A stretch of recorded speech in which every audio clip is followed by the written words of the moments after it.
magsimba sa inyo! At paulit-ulit lang yung tanong ko kung bakit ako ba yung nagkaganito? Ha? Paano ba naging kasalanan ko? Ate naman. Nasagot ba ako? Kahit siya, hindi niya ako nasagot! Mga kapuso, narinig nyo na ba ang kondisyon na kung tawagin ay scleroderma? Ito raw yung systemic sclerosis, kung saan naninigas at naninikip ang balat o yung skin. At wala pa raw itong lunas, ha? Yan ang rare disease na pinagdaanan ng ating tampok na totoong kwento ngayong gabi. Paano kaya niya ito tinanggap? At ano ang mga hirap na kanyang dinanas? Pakatutukan at tunghayan na natin ang aming episode na pinamagatang Sugat na Hindi Naghihilom, The Andrea Colleen Velasco Story.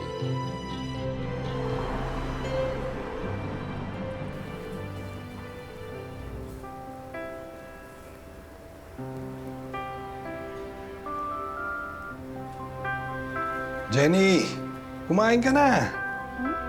Sama na ng tingin na ate Colleen mo. Malilate na naman kayo sa pagpapaganda mo. Sige na, kain ka na. Daddy naman. Oh, kain na. Colleen, kain ka na at ito ang baon mo for lunch, okay? Akala ko ba sa school cafeteria na ako kakain ng lunch? Alam mo, mahirap ng pagkatiwalaan ng pagkain sa labas. You have to get the proper nutrients that you need para maabata natin yung mga simptomas ng sakit mo. Sorry. Colleen, ang dami mo na namang rashes. Nagda-dry na naman yung skin mo. Where is your moisturizer? Where did you put it? Did you bring it? Sabi ko sa'yo, kailangan alagaan mo yan ng moisturizer. Look at your pinky finger. Look at it. Oh, mas baluktot na siya. Ikaw ba, ginagawa mo yung mga hand exercises na tinuro ni Doc? Do you do it? Opo, nakakalimutan ko lang dahil busy ako sa school. Anak, you have to do it regularly. Alam mong mabilis mag-tighten yung balat mo. Paano kung magtuloy-tuloy yan? How will you survive? What will you do? How can you eat? How can you ride? Paano? Di mo, hirap na hirap ka na nga, oh. Ma, wala naman kasi nakakaalam kung ano talaga nangyayari sa akin, di ba? Dahil walang gamot sa sakit ko. Jenny, may gagawin pa pala ako sa school. Una na. Colleen, hindi pa tapos ang pagkain mo. Umalma ka kasi. Naririndi na sa'yo yung anak mo eh. Para sa kanya itong ginagawa ko. Anong gusto mo? Pabayaan natin lumala yung sakit niya. Gusto mo ba maaga siya mawala sa atin? Sa inyo. Colleen! At padali nga tissue. Sige, kuha ka na.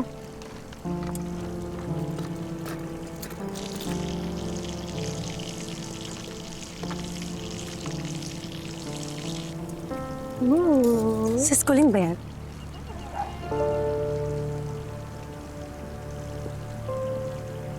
Ate, pabili na. Oops. Sorry. Sis Colleen ba to? Ikaw nga. Sis Colleen. My name is Colleen, hindi Scolleen.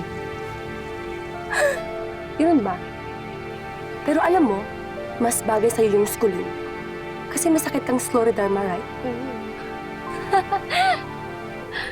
Tsaka hindi mo ba kaya itago yung ngipin mo habang kumakain? Ha? Kadiri kasi. Yak! Pwede ba huwag niyong pagtripan? Ah, ang tapang mo na! Ah! Get off me!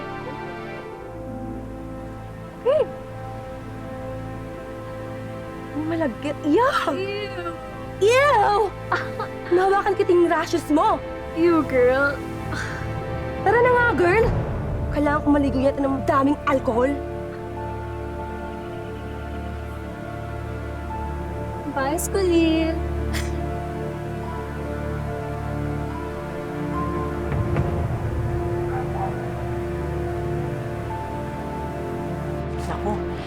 Pabayaan mo na nga sila. Ang ganda mo kaya, Ang ganda ng mga mata mo. Eh sila, ang pangit na ng labas, ang pangit pa ng loob. Pabayaan mo na sila. Sige na, kumain ka na. Colleen, kamusta muna yung childhood mo before your condition now? Thankfully naman po, Tita Mel, by God's grace, my childhood up until my early 20s, relatively normal life naman po ako. Save for the appearance of my lips. Kasi manikis po yung labi ko ever since na-diagnose ako. At kailan ka na-diagnose? Nung 12 years old po ako, roughly around 2007. Tapos ngayon po, 28 years old na po ako. Oo. But at that time, nung 12 years old ka, ano yung nararamdaman mo ba? Why were you brought to the doctor? Na-confine po ako sa hospital. Okay. And nung na-discharge ako, napansin ko nung mother ko na after 1 week, parang nagmamanas yung buong katawan ko, para akong kamatis. Yung mamanas? Opo. Oo, and then? And nag-worry yung mother ko. Nung una, dinala kami sa dermatologist. Okay. Pero the dermatologist then referred us to a rheumatologist. Okay. And then, dun po namin nalaman na may scleroderma ako. Scleroderma. Yes. O anong sabi ngayon ng doktor? Anong paliwanag niya? Anong klaseng sakit ba yan? Scleroderma is a rare autoimmune disease. Yes. Oo. Ang general life expectancy po ng kapag na-diagnose ka ng scleroderma is 5 years. Bakit yan derma disease?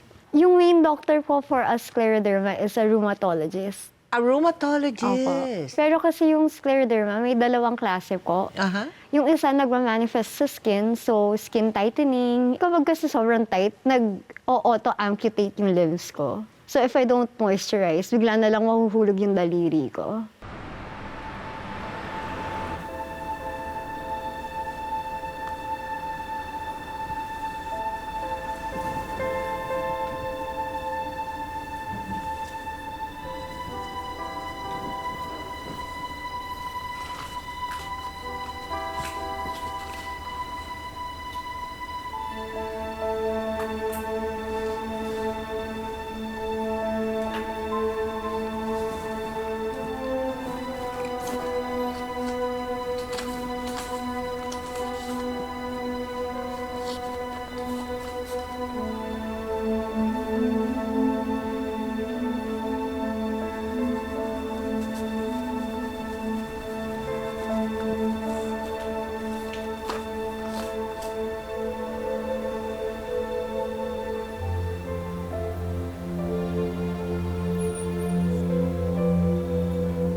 Colleen!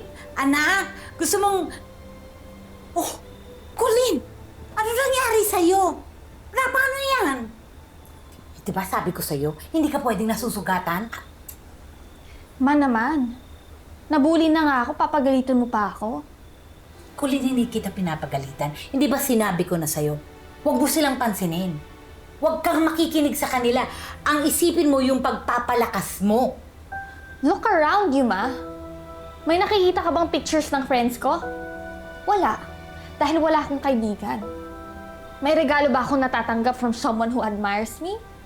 Wala din. Dahil walang nagmamahal sa akin. All my life, I'm an outcast. Ang tingin nila sa akin, I'm a freak. Kaya nga anak, you have to focus on yourself.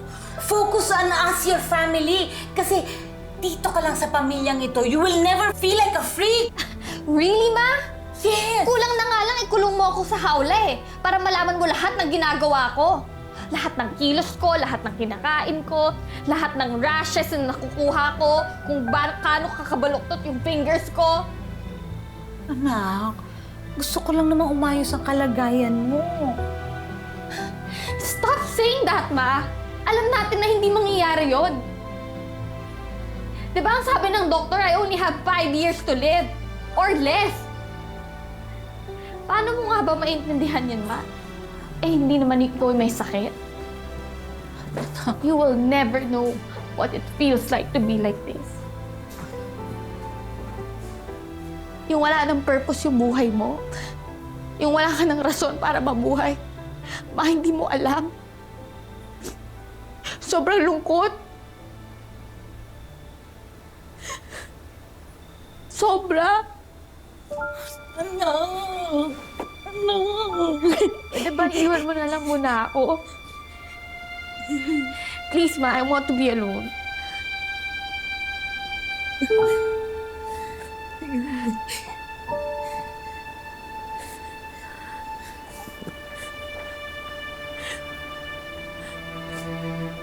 Nagpatuloy ang pambubuli kay Colleen dahil sa kanyang rare condition. Dahil dito, sa murang edad, ay nagpakita na si Colleen ng mga simptomas ng depresyon. Hanggang sa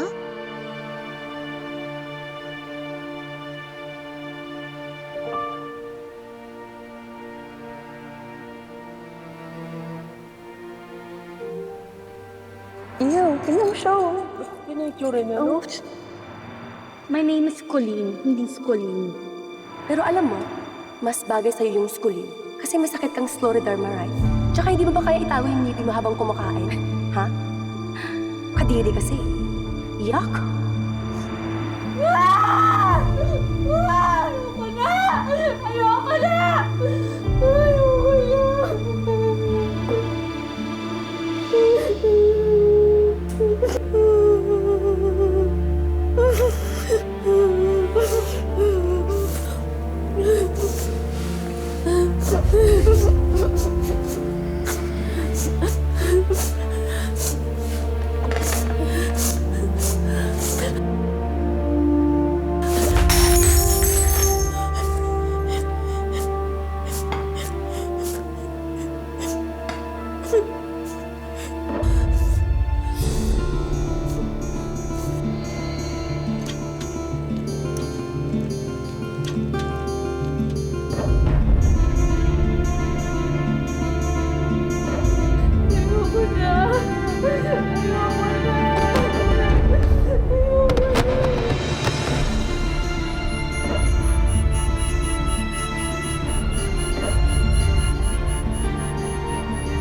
Kasi kung nung bata ako, ay introvert po talaga ako. Wala akong kaibigan ever since grade school. Nagkaroon lang po ako ng kaibigan ng high school. And hindi po sila yung best influence. Pero nung time na yun, naisip ko lang na, wow, may kaibigan na ako. So, sumama na rin po ako sa kanila. And then, what bad influence was there because of your friends? Itong mga kaibigan na sinasabi mo. Naturuan ka ng mga hindi dapat ginagawa, ganun ba? Opo. Aha! Like? Nung pagtungtong ko po ng college, tinuruan akong uminom kasi yun yung cool. Tinuruan ako mag-party. tas Gimmick here and mga ganun. there. Kasi yun yung uso. Ako naman to si Colleen. Where are we? Ano ba tayo? Bakit mo naman kasi nalasing tong girlfriend mo? Alam mo naman hindi siya sanay uminom. Iyaan mo siya. Buti nga inatid ko siya. Susunod, hindi na. Umupo ka muna. Umupo ka muna. Ay, ayusin mo yung itsura mo. Nakakailan suwa ka na. Go back. Ate! Oh, guys, look. This is my little sister. Oh, she's so pretty, diba? Doon ka maingay. Baka rin ito ni Mama. Pagalitan ka na naman. Jenny ha, like, ate mo kasi na madami namin nakasing tuloy. Okay lang yan, Kuya. Salamat talaga sa pagkatid sa akin dito. Thank you. Siyempre, paano ba? Una na ako. Ha? Hindi ka. I still want to drink. Oh, Jane, let's go. Lasing ka, no? Oh. Wala lang, ha? Saan nagagawa mo, ate? Okay ka lang? Oh, ate! Colleen naman, anak! Ano na naman yan? Ganyan na lang bang gagawin mo sa buhay mo? Hindi ba sinabi ko sa'yo, layuan mo yung mga kaibigan mong yan dahil they are a bad influence to you, pati yung boyfriend mo? Di ba? Bad influence agad, ma? Paano sila naging bad influence? It make me feel like I belong. Pinaparanas nila sa akin yung buhay na gusto kong maranasan. Alin? Yung pag-inom? Yung pagbibisyo? Colleen, masama sa'yo ang alak. May sakit ka. Hindi mo matatakasan ang katotohanan sa paglalasing mo. This is not an escape, Mom. This is me finding my way back to a normal life. A normal life na pinutol nyo at ng mga doktor ko nung bata pa ako. Ma, pagod na ako na tinitingnan nyo akong may sakit. Yung araw-araw na sasabihan nyo ako na hindi ako normal. Ma, bilang na lang yung oras kung gusto ko naman makaranas ng masayang buhay. Kahit konting pagmamahal na hindi nakakulong sa awa o kaya sa takot. Kaya ma, pwede ba? Hayaan mo na lang ako. Ate! Ay, uy! Tsaka na wala sa'yo.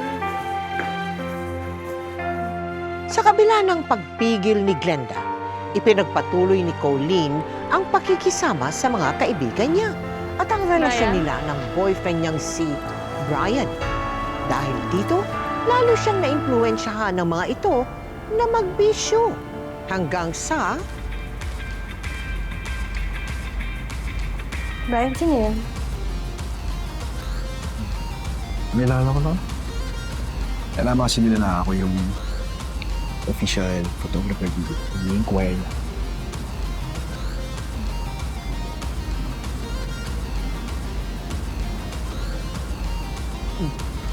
Kailangan mo yung photos. Yeah. Ipapolish ko na kasi siya tonight para mabigay ko na agad sa banda. Share lang ako. Brian, alam mo, lasing ka na. Tama na yan. Umuwi na tayo. Trabaho yung pinunta mo dito.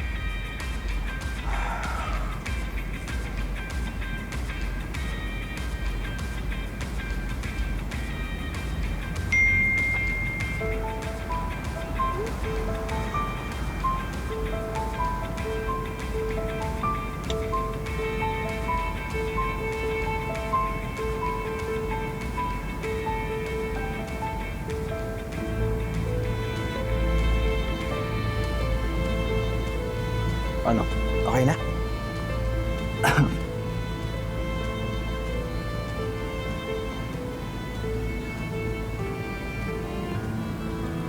Ano ba ng messages? Kung hindi ko pa chinek yung mga messages mo, I wouldn't have known that you've been lying to me. Sabi mo, nakilala mo lang yung babae na yun dito sa party na to. Yung pala, tagal niyo na magkausap, tapos baby pa yung tawagan niyo? Joke lang yung Colleen. Joke lang yun. Stop lying to me! Matagal na ako kinukutuban na niloloko mo ako. And now I finally have proof. Galit na galit ka sa daddy mo dahil babaero siya. Eh, ganun ka rin naman pala. Anong problema mo, ha? Ikaw naman girlfriend ko, eh. Dapat makontento ka na doon. No! I am worth more than that! More than that? Tumigil ka sa sarili mo. Mukha kang freak. Tanda mo walang magtsatsaga sa'yo, kundi ako lang. How dare you? Napakasama mo! Napakasama mo! Bitawan mo ako! Bitawan mo ako! Iya ka! Ano?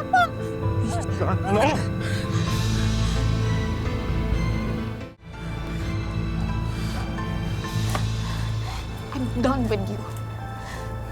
Huwag na huwag ka nang lalapit sa akin.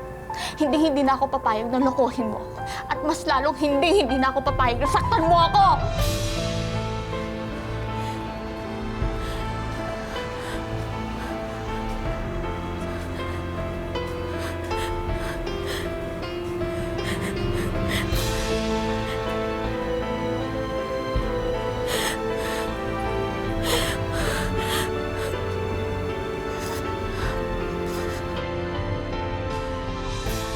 ano nangyari sa mama mo nung pandemya? Yung mother, ako po kasi diba PWD, and Oo. PWD din po yung nanay ko. Oo. Pero sa kanya naman po, nagka-kidney failure. Nag-kidney failure siya, and then? Opo. Nag-dialysis po siya for 5 years. Pero through hard work and prayer, Oo. na-transplant naman po siya. Gab, pakatapos ko asikasuhin si Mama, labas tayo. Gusto mo sabay tayo mag-lunch? Kasi yung office mo malapit lang sa pupuntahan namin. Lunch? I'm sorry, Han. I can't right now. Marami ako pending work eh. Maybe next time? Okay lang? Han, I gotta go. Nandito na yung boss ko. May online meeting pa kami, ha? Okay? I love you. Anak! Pauline!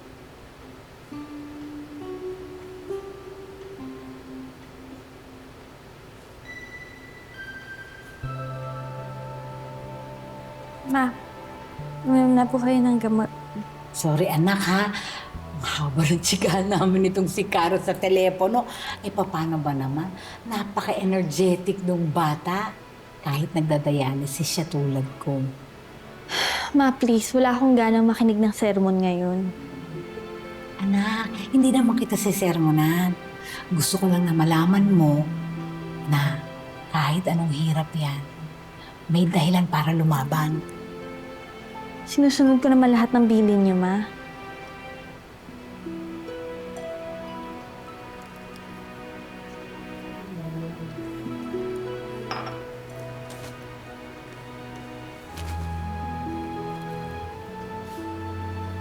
Ma, mauna na ako, ha? Ano to pinabasa mo? Anak, para naman pang kulto ito. Ano ka ba? Hindi, bakit ba lahat na lang napapansin niyo? Kung tigilan mo na yan. Alis na ako. Maniwala ka lang sa Panginoon. Manalig ka lang sa Kanya. Siya lang ang tutulong sa'yo. Sige na, Ma. Alis na ako. Teka muna. Bago ka umalis, pakibuksan mo yung left drawer. Dali. Ayan. May makikita ka dyan na... Yan. Yung kulay pink na journal. Halika sandali, anak. Yan. Kasi anak, nakita ko, luma na yung journal mo. Kaya dyan ka na magsusulat, ha? Isipin mo lang na kinakausap mong Panginoon. Thanks, Ma. Sige na. Mauna na po. Anak! Umiinom ka ba? Bakit amoy alak ka na naman? Ma, hindi. Magsabi ka ng totoo. Magsabi ka ng totoo. Hindi po. Ano naman na naging reaksyon ng mama mo nung malaman niya noong mga panahong yun na nalulung ko sa alak din, di ba? So, nung first 2 years of pandemic, nag-attempt pa ako na healthy coping mechanism, nag-exercise, kung ano-ano, nag-garden. Pero after 2 years, parang nakakapagod nag-give up na lang ako bumigay na lang ako sa depression ko. Tapos, nag-unhealthy coping mechanism na ako, na umiinom na ako mag-isa sa kwarto. Talagang masama po ang alak sa katawan kung may sakit ka. And I would say na talagang yun yung isang biggest factor bakit lumala ng ganito yung sakit ko. Hindi ko alam kung labahan ba ito. Ay.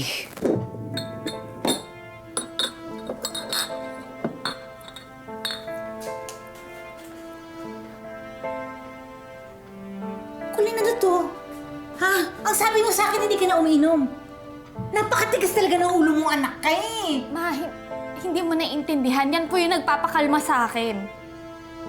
Nagpapakalma sa'yo? Ilulubog ka nito. Malulog mo ka dito, anak.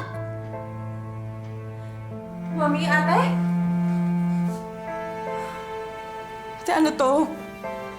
Linoloko tayo ng ate mo, ha? She is an alcoholic. Kaya magmula ngayon, ha? You better listen to me, ha? Lahat ng binibili dito sa bahay, dadaan sa akin. Do you understand that? Opo. No! Ma, pwede ba tama na? And stop pretending na alam mo kung ano yung mas nakakabuti sa akin at hindi. What? Yung pinagmamalaki mo ang doktor sa buong mundo, ano na pagaling ba yung sakit ko? Ikaw pa kaya? Ma, lagi ko nalang sinusunod lahat ng sinasabi mo. Sumasama ako magsimba sa inyo. At paulit-ulit lang yung tanong ko kung bakit ako ba yung nagkaganito. Ma, ano ba naging kasalanan ko? Ate naman? Nasagot pa ako! Kahit siya, hindi niya ako nasagot! nagsasabi, God gave the toughest battle to the toughest soldier. Pero paano kung pagod na ako maging malakas, ha? Pagod na ako, ma! Sakal na ako! Kaya pwede ba kasi kasuhin mo na lang yung dialysis station mo? Ano gagawin mo? Uy, ano ba ate? Anong gagawin mo? Ano ba? Aalis ka? Matagal ko na dapat ginawa to.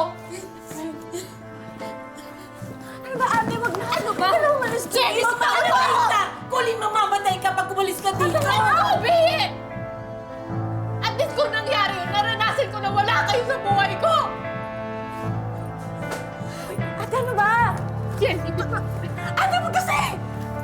Sige, gusto mo umalis, ha? Pauline! Jenny, ano ba? Dami na kasi!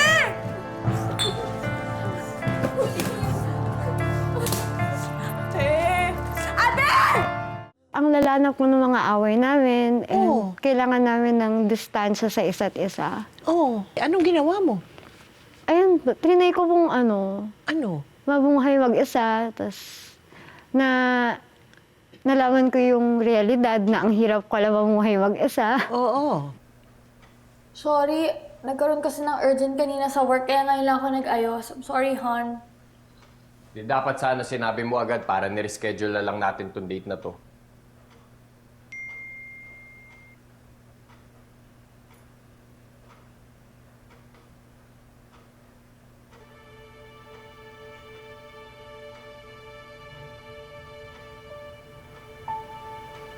Oh, ano namang problema?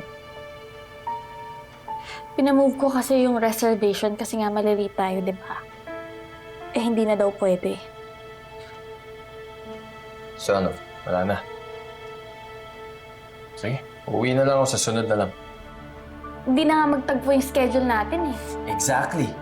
Exactly my point, di ba? Hindi tayo magtagpo ng schedule, parehas tayong busy, tapos ganito pa. Ang bagal mo kumilos kasi... Dahil ano? Dahil ano, Gab? Say it! Dahil sa sakit ko, ha? Dahil ganito yung mga daliri ko? Hindi ko magawa ng mabilis yung mga dapat kong gawin, ha? Gab, never ko sinumbat sa'yo yung mga schedule mo na busy ka lagi sa trabaho mo. Pero yung iparamdam mo sa akin, nasasaktan ako dahil wala kang pakialam sa akin. Di mo nga tinatanong sa akin kung kumain na ba ako, kung kamusta ako, kung buhay pa ba ako. Pero yung iparamdam mo sa akin na pabigat ako dahil sa sakit ko, sobra na yun. Kasi totoo naman! Sa tingin mo hindi ako nahihirapan? Every time na lalabas tayo, I have to act like there's nothing wrong. Kahit na alam ko, hindi naman yun totoo. So nagpapanggap ka lang pala? Hindi ko alam, sobrang hirap pala nito para sa'yo. Sige nga, subukan mo nga mabuhay ng ganito every single day.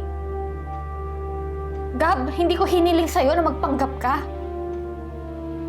At hindi ko rin hiniling na maging obligasyon para sa'yo yung sakit ko. I don't need anyone to complete me, Gab.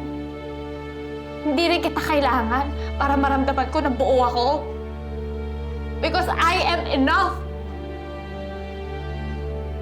Di mo na kailangan magpanggap.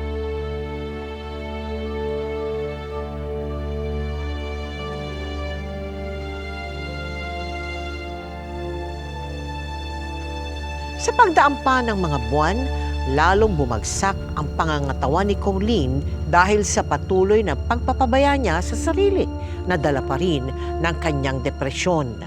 Nanganib ang buhay ni Colleen hanggang sa... Kasing ata. Huwag ka naman ganyan. Kawawa nga eh. May sakit yata eh. Kaya na nga, bilisan na natin.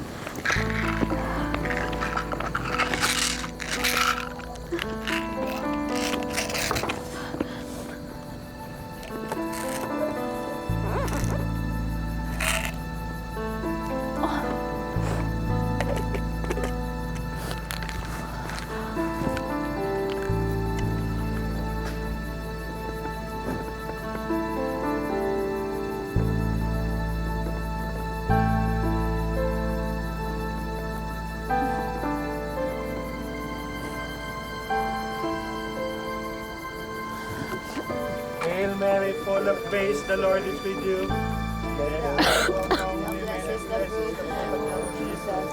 Holy Mary, Mother of God, pray for us sinners now and at the hour of our death. Amen. Glory be to the Father, to the Son, and to the Holy Spirit. As was to be.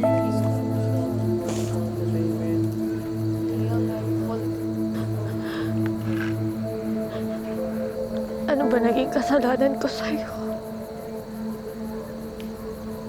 Bakit mo ako pinaparusahan ng ganito? Lumayo na nga ako sa mga tao para hindi sila masaktan. I'm trying to live on my own dahil hindi lang naman ako yung napaperwisyo sa sakit kong to. Pati nanay ko nagkasakit na dahil sa akin. Patayin niyo na lang ako! Patayin niyo lang ako para matapos na to! Patayin niyo na lang ako! Ayoko na. Ayoko na.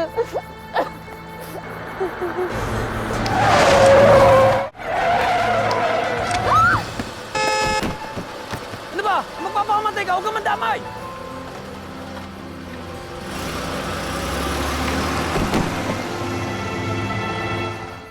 Yun nga po, di ba? Kapag namumuhay ka mag-isa, ang hirap nag-isip ng kakainin. Oo. So, hindi ako kumakain ng maayos. And then, talagang nahimatay ako, tapos na-rush ako sa ER. Tapos nung time na yun, hindi pa rin kami completely okay ng nanay ko. Dok, bakit sobrang sakit po ng tuhod ko? Hindi ko na po kaya. I'll be very honest with you, Colleen. Nagde-deteriorate na ang cartilage ng magkabila mong tuhod, maaaring dahil din sa sobrang taas ng uric acid levels mo. Ito namang sa uric acid levels mo, kaya siya tumaas, maaaring dahil sa sobra-sobra mong pag-inom ng alcohol. But don't worry, magbibigay naman kami ngayon ng medications para maibsan yung pain, para sa pamamaga, at para mapababa din natin yung uric acid levels mo.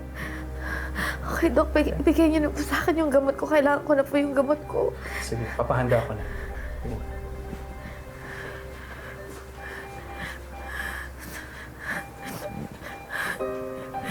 Kaya diyan ka na magsusulat, ha?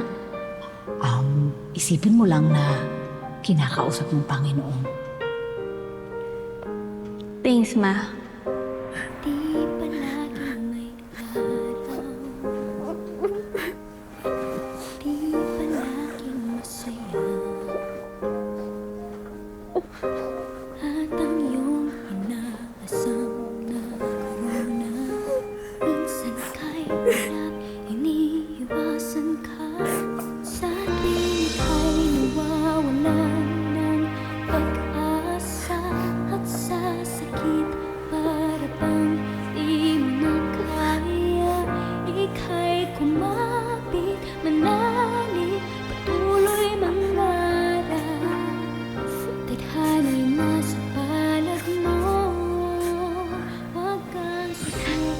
Jesus, hindi ko na po kaya.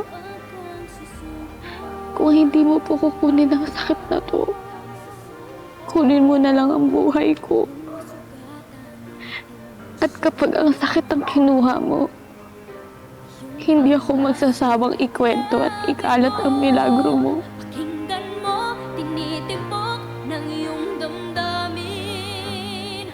May tunay na pag-ibig na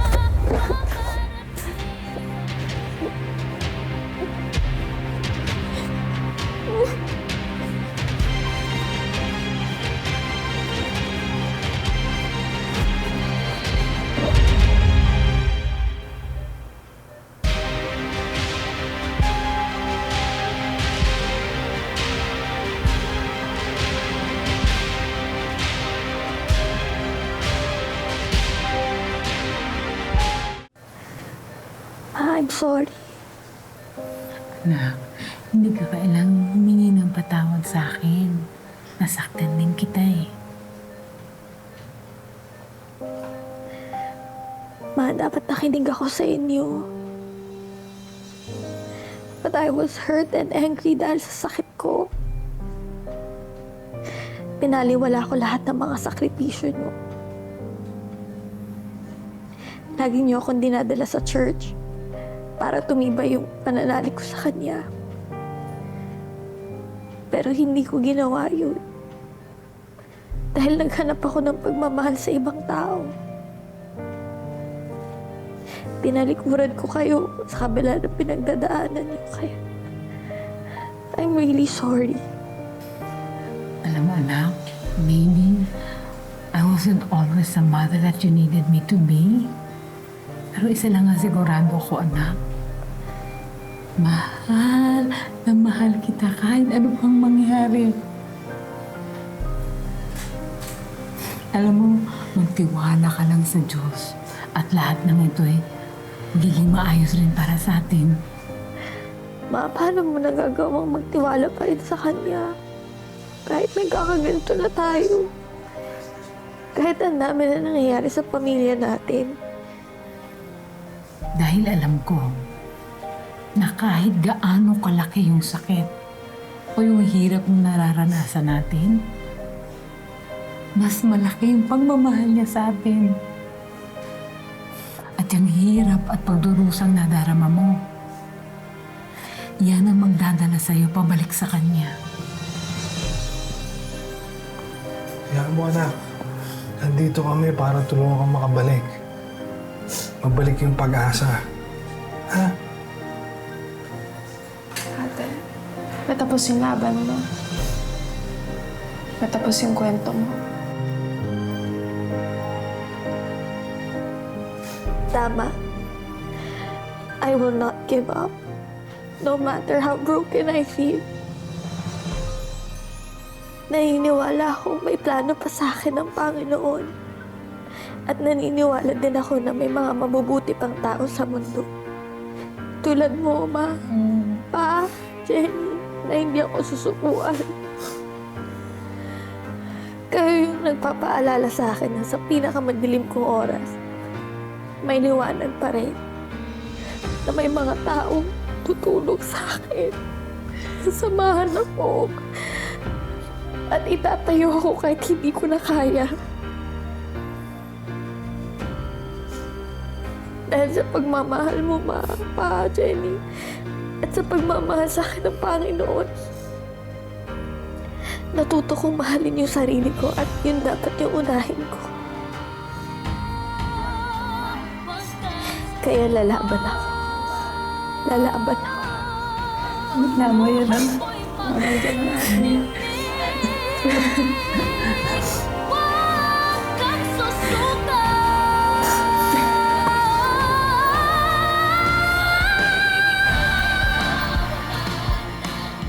I will say of the Lord, He is my refuge and my fortress, my God in whom I trust. Surely He will save you from the fowler's snare and from the deadly pestilence. He will cover you with His feathers, and under His wings you will find refuge. His faithfulness will be your shield and rampart. Psalm chapter 91, verse 2 to 4. In summary, yung una kong gustong sabihin is, yung mga matitigas ang ulo, as someone na dati rin matigas ang ulo, wag natin masamain yung sinasabi ng magulang natin. Kasi gusto lang naman nila tayo, yung magandang kinabukasan para sa atin. And minsan hindi magandang delivery nila. Pero alalahanin na lang natin na sinasabi nila yun out of pagmamahal sa atin. And pangalawa, yung mga prodigal children. It doesn't matter anong ginawa mo, anong kasalanan mo. Gusto lang ng magulang natin, umuwi na lang tayo kasi kahit hindi halata, nag-aalala yan sa'yo dahil anak ka pa rin nila. Tama. Correct. I'm sure ang daming mga nanonood ang maaantig sa kwento ng buhay mo. Thank you. And God bless you. God bless you din po, tita. Yes.